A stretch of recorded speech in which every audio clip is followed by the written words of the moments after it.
இந்திய அளவிலேயே பிறப்பு சான்றிதழ் எவ்வளவு பேருக்கு இருக்கு அப்படின்னோம்னா 67% பேருக்கு தான் இருக்கு. இங்கே 33% பேருக்கு இல்லை, தமிழ்நாடு உட்பட.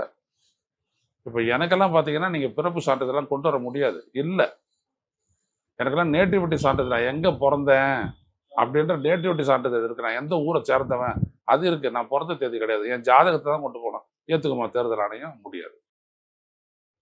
அப்புறம் ஒருத்தன் தன்னுடைய பீகார் வாசி, வாக்காளன், இந்தியன் அப்படின்ற அடையாளத்தை நிரூபிக்கக்கூடிய ரேஷன் கார்டை ஏற்றுக்க மாட்டேன்.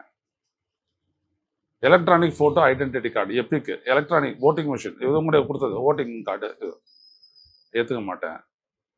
ஆதார் கார்டு 18,000 கோடி கொடுத்துட்டு இந்தியா ஃபுல்லாக பண்ண அந்த ஆதார் கார்டு ஏற்றுக்க மாட்டேன்.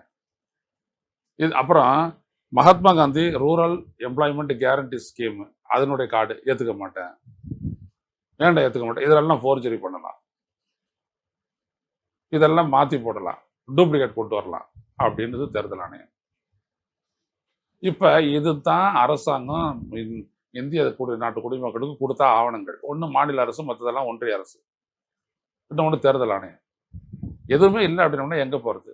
பாஸ்போர்ட்டு கொடு, சொத்து ஆவணம் கொடு, அதை காட்டு. நான் எப்படி எல்லார்கிட்டையும் சொத்து ஆவணம் இருக்கும்? பீகார் என்ற மாநிலம் வந்துட்டு இந்தியாவிலேயே மிகவும் பின்தங்கிய மாநிலம்.